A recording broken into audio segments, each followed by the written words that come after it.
Hello friends, hello everyone, welcome to you, welcome again in Iqbal digital class. তো বন্ধুরা, আজকে আমরা ক্লাস 7 এর ফোর্স অ্যান্ড প্রেসার, বল এবং কার্যর যে বিষয়টা আছে বা যে চ্যাপ্টারটা আছে, বল এবং শক্তি বা যে সময় আর গতিটা আছে, সেটা নিয়ে আজকে একটা ছোট্ট ধারণা পেয়ে যাব বা ছোট্ট ধারণা বা কনসেপ্টটা ক্লিয়ার করবো। তো চলো আজকের ভিডিও আমরা শুরু করি। তার আগে শর্তাবলী প্রযোজ্য কি আছে দেখে না, পুরোটাই ইকবাল ডিজিটাল ক্লাসের পক্ষ থেকে বাংলায়, পুরো ভিডিওটা আমাদের ক্লাস থেকেই একদম জেনারেটেড এবং এটা পুরো বাংলায়। তো চলো শুরু করা যাক। প্রথমে আমরা জানতে হবে আমাদেরকে গতি কয় ধরনের বা কত প্রকারের হয়। তো প্রথমে আমরা জেনে নেব যে গতি দেখতে পাচ্ছ, এই গতিকে আমরা দু ভাগে ভাগ করতে পারি। ঠিক আছে, দু ভাগে ভাগ করতে পারি আমরা গতিকে। তো এই গতি দুটো কি হলো, চলন গতি ও ঘূর্ণন গতি। চলন গতিকে আমরা ইংলিশে কি বলবো, ট্রানজাকশন গতি, আর ঘূর্ণনকে বলবো কারিকুলার মোশন আর ট্রানজাকশনাল মোশন। ওকে, তো যে চলন গতি, এই চলন গতির উদাহরণ কি? ধরো এখানে দেখতে পাচ্ছ এ বিন্দু, এই বিন্দু দেখতে পাচ্ছ, আর নিচে আছে বে বিন্দু। এরকম একটা চারকোনা ঘরকে যদি তুমি এই জায়গা থেকে এই জায়গা পর্যন্ত নিয়ে যাও, তাহলে কি একটু কি এই যে এটা আগে যাবে কি বিটা পিছিয়ে যাবে? এ অন বা বি অন আগে যাবে বা পিছিয়ে যাবে না, দুটো একই পর্যায়ে থাকবে, কারণ এই দুটো সমান বলে। এইটাকে বলবো তাহলে ট্রানজাকশন মোশন। তারপর হচ্ছে কারিকুলার মোশন। একটা আমরা বৃত্ত তৈরি করবো, বৃত্তর ভিতরে একটা আমরা কেন্দ্র দিব। সেই কেন্দ্র দিয়ে আমরা যদি একটা বলকে ঘুরে সেই কেন্দ্র থেকে, তাহলে বলটা একই অক্ষপথ থেকে ঘুরবে না অন্যান্য অক্ষপথ থেকে ঘুরবে, একই অক্ষে বা একই অক্ষে ঘুরবে। তাই জন্য এটাকে কি বলবো, ঘূর্ণন কেন্দ্র বা সার্কুলার মোশন। ঠিক আছে, তো আমরা চলন গতিকে আবার আমরা দু ভাগে ভাগ করে থাকি, যেমন হচ্ছে সরলরৈখিক চলন ও বক্র চলন। ঠিক আছে, সরলরৈখিক চলনের ইংলিশ হচ্ছে রেক্ট্যাঙ্গুলার আর বক্র চলন হচ্ছে কার্ভিলিনিয়ার। তো যে সরলরৈখিক চলন, এটার একটা উদাহরণ দেওয়া যায়। একটা গাড়ি সোজা পথে একই গতিতে চলাকে আমরা কি বলবো, সরলরৈখিক চলন বা সোজা চলাকে। আর বক্র চলন এদিক ওদিক চলা। এখানে দেখতে হচ্ছে উদাহরণ, একটা বস্তু একটা বাম এই আঁকা বাঁকা রাস্তা, এই রাস্তাটা হচ্ছে আমি তোমাদের জুম করে দেখাচ্ছি। এটা ধরো একটা বস্তু, এটা এরকম ভাবে আঁকা বাঁকা পথে যাচ্ছে। এবার যদি আমরা এই গতিটা এই ট্রাকের ক্ষেত্রে ধরতে যাই, তাহলে দেখো আমরা সোজা ভাবে যাবো, আমরা এটা বাঁক দেবো না। ঠিক আছে, তো এটার একটা উদাহরণ বিশেষ। ঠিক আছে, তো নেক্সট চলে যাবো ঘূর্ণন গতি। আমরা প্রথমে জানলাম চলন গতি এর গতির দুই প্রকার, চলন গতি ও ঘূর্ণন গতি। এবার আবার ঘূর্ণন গতিকে আমরা আবার দু ভাগে ভাগ করতে পারি। একটা হচ্ছে রোটেশনাল মোশন আর একটা হচ্ছে রিভলিউশন মোশন। রোটেশনাল মোশন আবর্তন, আর রিভলিউশন মোশন পরিভ্রমণ গতি। যেমন উদাহরণ দিতে পারি আমরা পৃথিবীর আইহিক গতি, রোটেশনাল মোশন। ঠিক আছে, আবর্তন গতি। আর আমরা যদি রিভলিউশন মোশনের উদাহরণ পেয়ে যাই পৃথিবীর বার্ষিক গতি, যেমন হয়ে যাচ্ছে ঘূর্ণন কেন্দ্রের বস্তুর যদি বাইরে থাকে তাহলে এটা হবে রিভলিউশন মোশন। পৃথিবীর আইহিক গতি যদি এটা আমরা ভেদ করতে চাই, তাহলে কি হবে, ঘূর্ণন কেন্দ্র যদি বস্তুর মধ্যে থাকে তাহলে সেটাকে আমরা কি বলবো, রোটেশনাল মোশন এবং রিভলিউশন মোশন। ঠিক আছে, এবার চলে যাবো আমরা আর একটা বিশেষ গতি, সেটা হচ্ছে মিশ্র গতি। ঠিক আছে, এই মিশ্র গতিকে আমরা মিশ্র গতি করতে পারি চলন গাড়ির চাকার গড়িয়ে যাওয়া, একে আমরা বলি যে চলন গতি প্লাস আবর্তন গতি। তো যেমন এখানে আমরা রোলিং, ধরো একটা চাকা গড়ে চাকা এবং এটার কোনো কর্তক বা একটা গাড়ির যে চাকা ঘুরে সেটাকে আমরা বলবো হচ্ছে চলন গতি, এবং যে চাকাটাকে এগিয়ে নিয়ে যাচ্ছে সেটাকে বলবো আবর্তন গতি।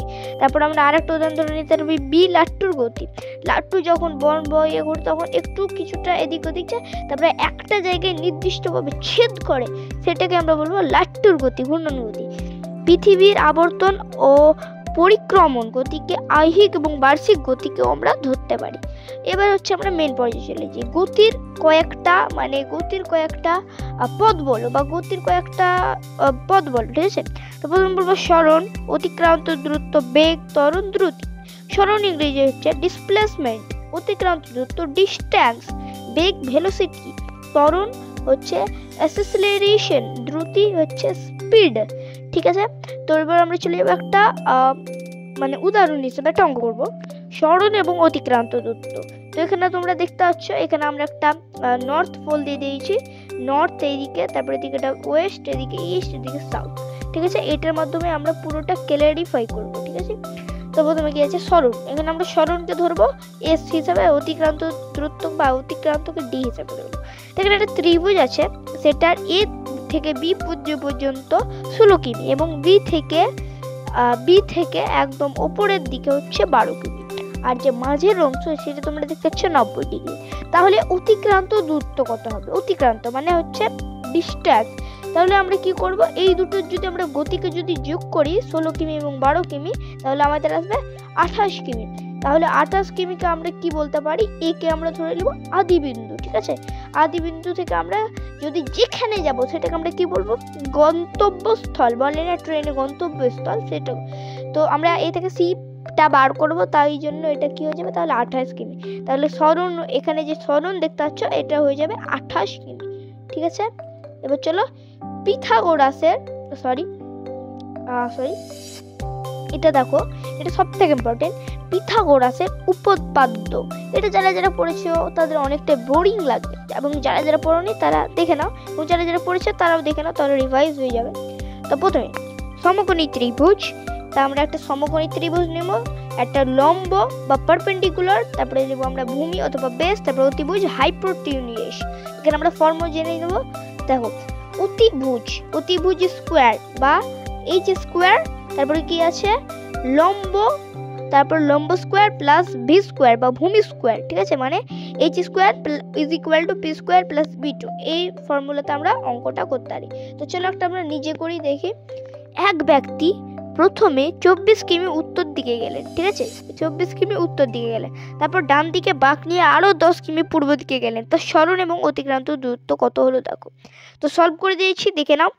অতিক্রান্ত দূরত্ব ডিস্টেন্স 24 আর বাঁক নিয়েছে 10 কিমি, তাহলে আমাদের টোটালটা কত হচ্ছে 34 কিমি, ঠিক আছে। তাহলে আমরা এখানে স্কোয়ার হিসাবে করে নিতে পারি এসি স্কোয়ার, ঠিক আছে। 24 স্কোয়ার সমান 576 প্লাস 3 স্কোয়ার 100, তাহলে কত হচ্ছে 676। এটাকে যদি আমরা শর্ট ফর্মে করি তাহলে 26 স্কোয়ার, ঠিক আছে। তার মানে আমরা লিখে দিই অতএব AC square is equal two 26। তাহলে আমাদের ত্বরণ কত হয়ে যাবে 26 কিমি, ওকে। তো আমাদের উত্তর কি লিখতে হবে, অতএব দেয়া অতিক্রান্ত দূরত্ব হলো 26 কিমি, ঠিক আছে। এবার আমরা চলে আসবো বৃত্তের পরিধি, যে কনসেপ্ট ওটা করবো, ঠিক আছে। বৃত্তের পরিধির একটা বিশেষ চিহ্ন আছে, ওটা হচ্ছে পাইয়ের মান হচ্ছে 22/7 ইজ ইকুয়াল টু 3.1/4, ঠিক আছে। তো পরিধি 2πr, এটা হচ্ছে সূত্র। এবং বৃত্তের পরিধি কি, মানে বৃত্ত একটা থাকবে, সে বৃত্তের কেন্দ্র থেকে এক পাক ঘুরবে, সে এক পাক ঘোরাকে আমরা বলবো পরিধি। মানে এই যে দেখছো, আমি জুম করে দেখাচ্ছি, এই যে পুরো একটা দাগ দেখছো সাইডের, এইটাকে আমরা একবার পুরো গোল ভাবে ঘুরবো, ঠিক আছে। একবার গোল ভাবে ঘুরে নিই, গোল ভাবে ঘুরার পর যে আমরা এই ডটে আসবো, তখন এটা আমরা হয়ে যাবে বৃত্তের পরিধি, ওকে। তো চলো একটা আমরা এখানে আর 2πr, এখানে আর এর মান ধরে নিলাম আমরা 42 মিটার। তাহলে আমরা সূত্র করবো, এখানে দেখো পরিধির সূত্র 2 ইন্টু পায়ের মান কত হবে 22/7, আর এখানে কত বলেছে আর এর মান 42 মিটার। তাহলে আমাদের আসবে 2 ইন্টু 22 ইন্টু 6 সমান কত আসছে 264 মিটার। এরকম আর একটা সিম্পল এবং ইজি অঙ্ক করে দেখা যাক, নিজে করি। এক ব্যক্তি 21 মিটার ব্যাসার্ধের বৃত্তপথে অর্ধপাক ঘুরে আসলেন, তার সরণ এবং অতিক্রান্ত দূরত্ব কত হলো। এটা অনেক সহজ, দেখো। তাহলে কত বলেছে এখানে দেখে নাও, 21 মিটার ব্যাসার্ধে, মানে বৃত্তপথ ঘুরে এলেন। তাহলে 21 আমরা বৃত্তপথ ঘোরা, তাহলে হয়ে গেল 21 square is equal two 21 into 2 সমান 42 মিটার। এবার আমরা এটা পাইয়ের হিসাবে করবো। এবার এখানে আমরা 2টাকে দিব না, এখানে আর এর মান বলে দিয়েছি, তাহলে আমরা 2 লাগবে না, ঠিক আছে। তাহলে কি হবে 22/7, এখানে পাই ইজ ইকুয়াল টু আর, তাহলে কি হবে 22/7 ইন্টু 21 সমান, এখানে 3 7 21 এবং 3 66 মিটার, ঠিক আছে। এবার একটা মোস্ট ইম্পর্টেন্ট কোশ্চেন, এটা আমাদের কম্পিটিটিভ এক্সাম বা তোমাদের স্কুল বোর্ডের এক্সামেও পড়তে পারে। তো দেখে নেব, কখন সরণ ও অতিক্রান্ত দূরত্ব সমান হবে। তো উত্তর হবে, দিক না পরিবর্তন করে যদি সরলরৈখিক চলন গতি থাকলে তাহলে s is equal two d, তাহলে আমাদের সরণ গতি অতিক্রান্ত দূরত্ব সমান হবে না। তো এটাই হলো আমাদের পুরো চ্যাপ্টারের একদম বিষয় ভিত্তিক একদম পুরো পার্ট 1। এটা পার্ট 2 অনেক শীঘ্রই আসবে, তো তোমরা আমাদের চ্যানেলে যুক্ত হয়ে থাকবে, তাহলে পার্ট 2টা অনেক শীঘ্রই পেয়ে যাবে এবং অন্যান্য আরও ভিডিও পেতে পারো। ওকে, তো চলো আমরা আমাদের আবার নেক্সট পর্যায়ে চলে যাবো। Force and pressure part 1। এটা ক্লাস 7-এর জন্য এবং এটা শর্তগুলি প্রযোজ্য, পুরোটা ইকবাল ডিজিটাল ক্লাসের পক্ষ থেকে একদম ফ্রি অফ কস্ট। তাই জন্য একটা খুশি মনে লাইক দিয়ে যাবে এবং এরকম যদি ভিডিও পেতে চাও, যদি নোটিফিকেশান পেতে চাও, তাহলে চ্যানেলকে অবশ্যই সাবস্ক্রাইব করতে ভুলবে না। এবং তোমাদের সঙ্গে আমি আবার পরে দেখা করব এবং এই ভিডিওটা অন্তত একটা বন্ধুর সঙ্গে শেয়ার করো, তাদের যেন এই ভিডিওটার ফলে হেল্প মনে হয়। তো আজকের ভিডিও আমরা এখানেই শেষ করব। তো আর আমি আশা করব যে তোমরা ভালো থাকবে, সুস্থ থাকবে এবং সবার শেষে আমি বলে যাব বাই।